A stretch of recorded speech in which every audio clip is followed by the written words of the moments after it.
Ito ay rated SPG. Striktong patnubay at gabay ng magulang ang kailangan. Maaaring may masiselang tema, lengguwahe, karahasan, sexual, horror o droga na hindi angkop sa mga... Gaano nga kaya kalalim ang pagmamahal ni Wilfred dito nga kay Lorena, at kapag nga kaya nalaman niya ang katotohanan tungkol sa nakaraan nga nito ni Lorena, ay matanggap pa nga kaya niya ito dahil ito nga ang kinapatay ng kanyang dating asawa na si Joy. Sa kabilang banda naman nga, hindi pa nga handa itong si Lorena na sabihin kay Wilfred ang katotohanan na siya nga ang aksidenteng pumaslang sa asawa nga nito dati na si Joy.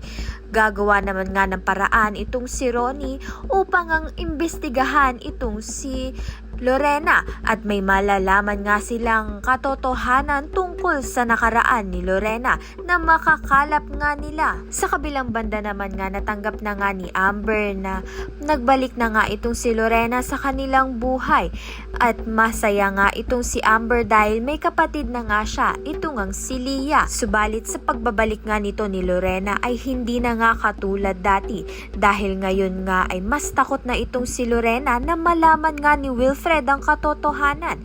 Kaya naman nga't yan at iba pa ang dapat nating pakaabangan. Maraming salamat sa iyong panonood.